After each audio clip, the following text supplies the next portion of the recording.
ওং ব্রহ্ম পরম ব্রহ্ম কুল মালিক পরম দয়াল শ্রী শ্রী ঠাকুর তোমার চরণেই জানাই আমার কোটি কোটি শতকোটি প্রণাম। আমি দুদিন আগে দেওঘর থেকে ফিরলাম। মনটা সত্যি খুব ভালো হয়ে গেছে। আপনারা দেখবেন ঠাকুর বাংলায় পা ফেলার সময় মনটা কেমন যেন শান্ত হয়ে যায়। আমি আচার্যদেবের খুব সুন্দর সুন্দর আলোচনা শুনলাম, যেখানে আচার্যদেব বসেন, নিবেদনের লাইন হয় সেখানে। অনেকে নিবেদন করতে আসে এবং তাদের সবাইকে পথ দেখান। তার সাথে সাথে যারা ওনার সামনে বসে থাকে তারাও যেন মনের জিজ্ঞাসাগুলোর উত্তর পেয়ে যায়।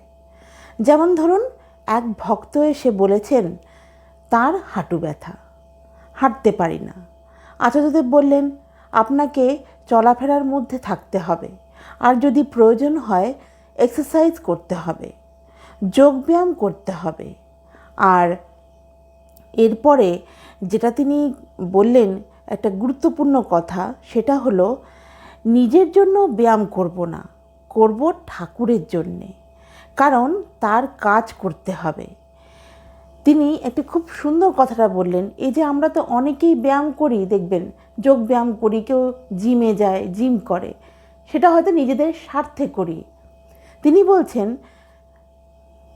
ব্যায়াম করব ঠাকুরের জন্যে। যদি নিজেদের জন্যে করি তাহলে দেখবেন আমরা কিছুদিন পর ক্লান্ত হয়ে যাব, কিন্তু ঠাকুরের জন্য করলে সেটা হবে না।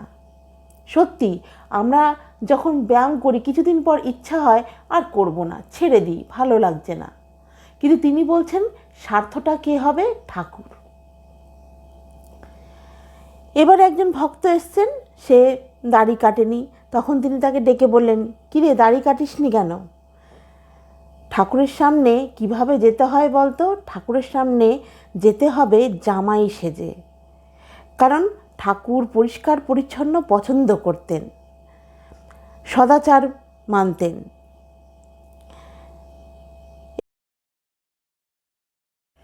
তো একটি ছেলে এসে বলল, তার মা বাবা সাথে এসেছিল, বলল যে তাদের ছেলে খুব ভালো নম্বর পেয়ে উচ্চ মাধ্যমিকটা পাশ করেছে।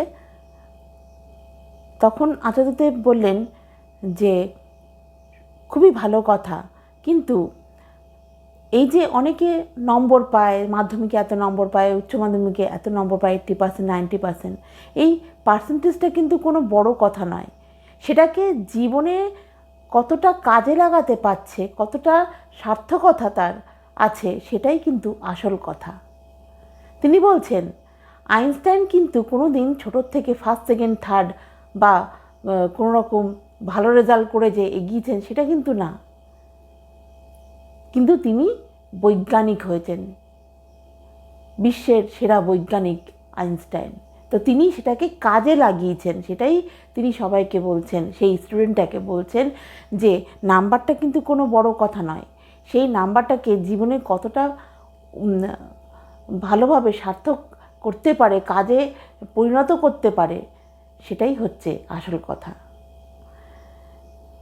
এরপর তিনি আরও অনেক বিষয়ে আলোচনা করছেন।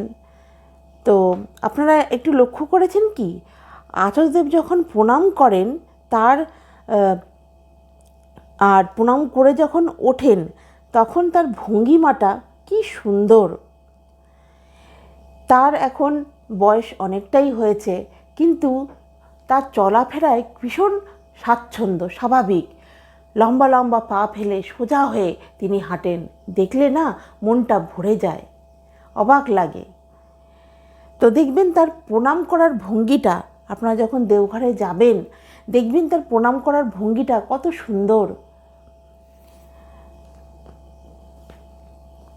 উনি কথা বলতে বলতে বললেন, প্রণাম করার সময় পিছন পোর্শনটা যেন বেশি না ওঠে, এটাই নিয়ম। আমরা যখন প্রণাম করি অনেকে দেখবেন পিছন পোর্শনটা উঠে যায়, বেশিটা উঠে যায়, ওই রকম করে যেন প্রণাম না করি, এটা ভালো না। এইভাবে প্রণাম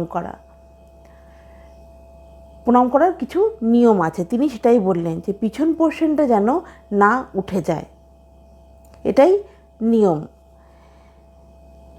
উনি যেমন করে প্রণাম করেন একেবারে কোথাও কোনো ভর দেন না। যখন তিনি ওঠেন কোথাও কোনো ভর না দিয়েই ওঠেন, সেইভাবেই উঠতে হবে।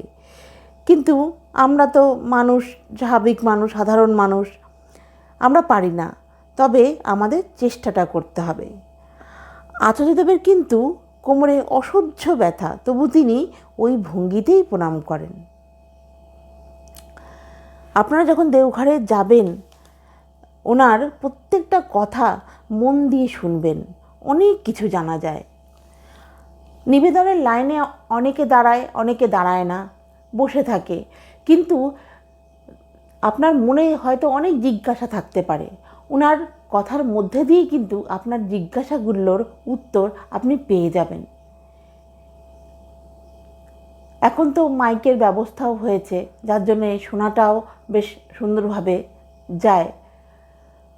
যেন তিনি সবাইকে পথ দেখানোর জন্যে ওখানে বসেছেন, যারা নিবেদন করছে তারাও এবং যারা করছেন না তারাও। এই হচ্ছে তাদের লীলা। ঠাকুর যেভাবে বংশ পরম্পরায় লীলা করে চলেছেন, সত্যি এ যেন একটি অভূতপূর্ব দৃশ্য। আপনারা সবাই ভালো থাকবেন, ঠাকুরকে নিয়ে থাকবেন, সুস্থ থাকবেন, আনন্দে থাকবেন। ঠাকুরের নাম, ধ্যান, যজন যাজন, ইষ্টভীতি, এই কাজটা যেন কখনো না থামে। প্রত্যেকটি মানুষের এখন কর্তব্য হচ্ছে যজন যাজন ইষ্টভীতি করা এবং ডিপি ওয়ার্ক, যেটা খুবই গুরুত্বপূর্ণ কাজ আচার্যদেব বলেছেন সবাইকে করতে, বিশেষ করে মায়েদের। ডিপি ওয়ার্কের কাজ যেন কোথাও কখনো যেন বন্ধ না হয়। যারা ঠাকুরের পথে নেই তাদেরকে ঠাকুরের পথে আনতে হবে, বুঝিয়ে ঠাকুরের কথা বলে আনতে হবে। বন্দেই পুরুষোত্তমম, বন্দেই পুরুষোত্তমম, বন্দেই পুরুষোত্তমম।